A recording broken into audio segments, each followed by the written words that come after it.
Hello and welcome to Firstpost Live, where we bring you the day's top 4 stories from across the world.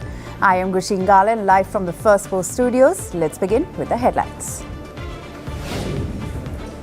The Pentagon reportedly orders the deployment of a second aircraft carrier in West Asia. This as Donald Trump weighs military action against Iran. A shooting at a South Carolina State University kills 2 people, leaving 1 injured. Authorities lock down the facility as probe into the incident continues. North Korea warns of a terrible response to the South if it detects more drones crossing the border. The remarks come after Pyongyang claims it shot down an alleged surveillance UAV from Seoul last month. Thailand's caretaker Prime Minister Anutin Charnvirakul says that his winning party has agreed to form a coalition with the party of jailed Thai ex-premier Thaksin Shinawatra. The remarks follow a general election in the country over the weekend. And storm Nils sweeps across southern France, killing at least 2 people. High winds and heavy rainfall disrupt travel and leave 450,000 households without power.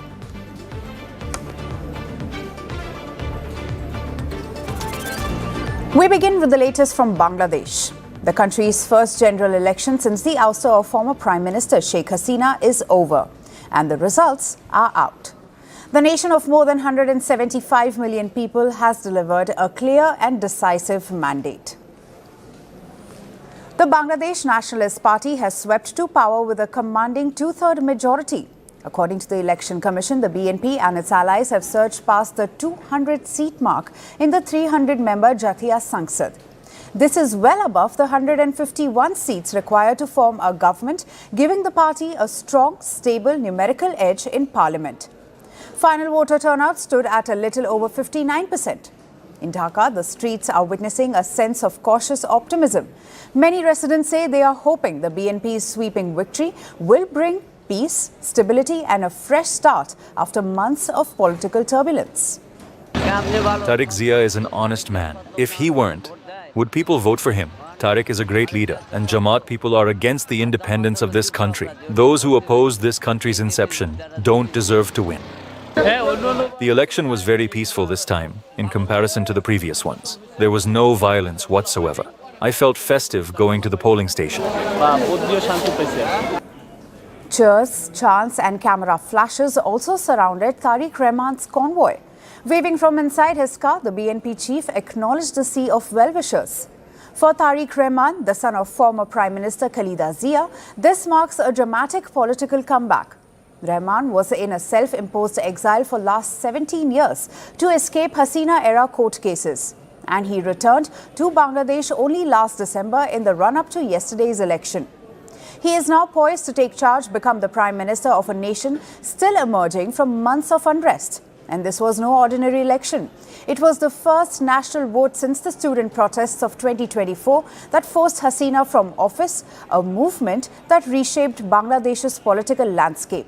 The interim administration, led by Nobel laureate Muhammad Yunus, oversaw a volatile transition period when minorities came under attack and ties with neighboring India got tense.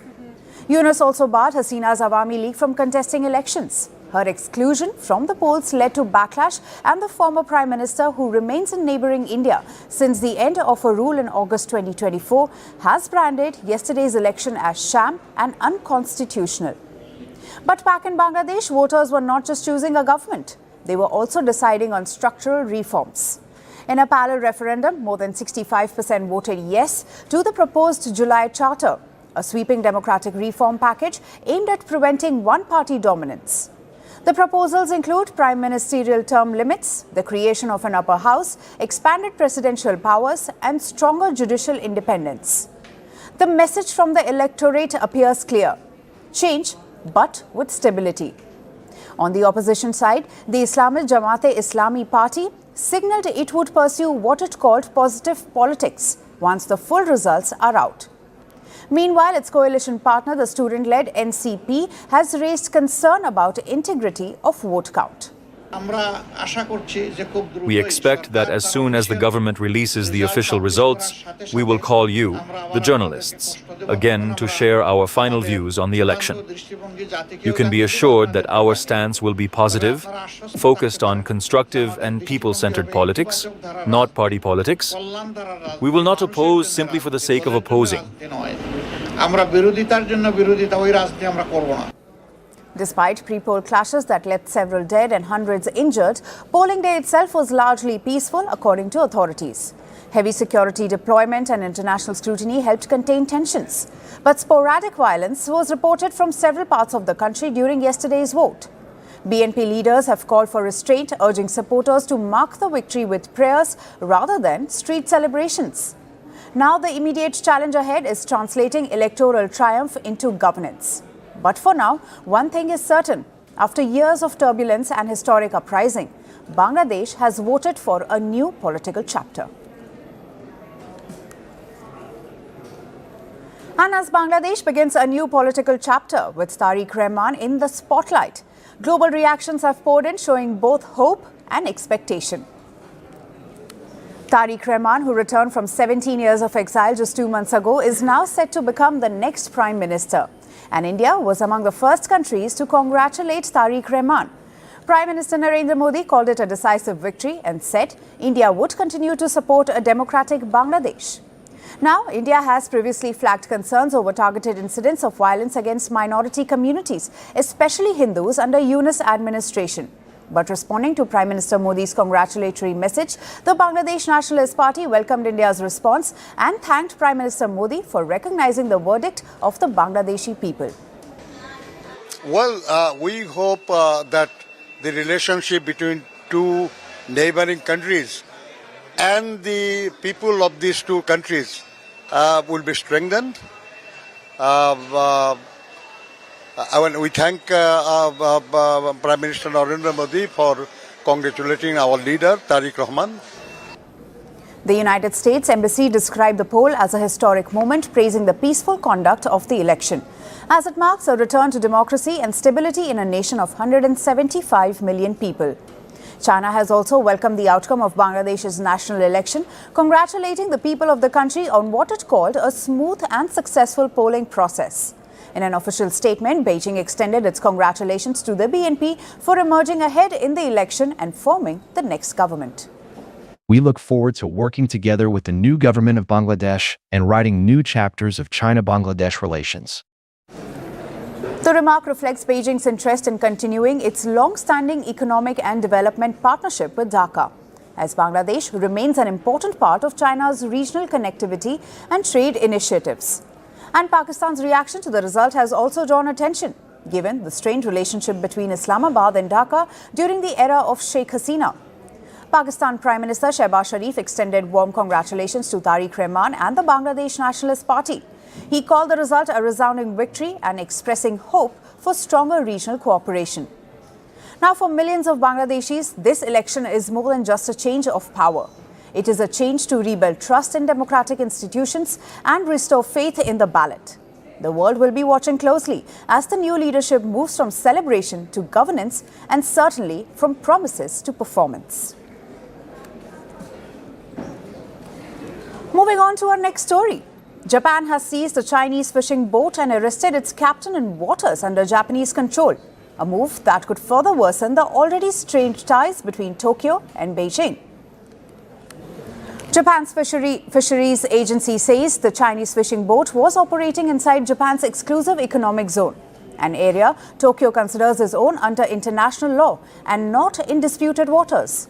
Officials say the boat ignored orders to stop from inspection and tried to flee, prompting Tokyo officials to seize the vessel and arrest the 47-year-old Chinese captain.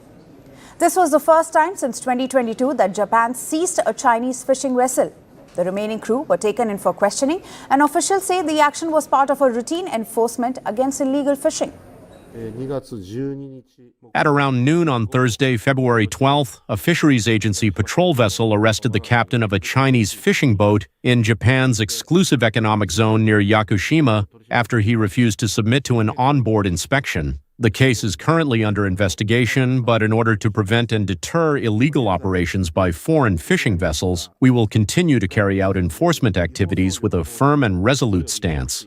のため、今後とも China has reacted to the seizure, with Beijing urging Tokyo to protect the rights of safety of the crew.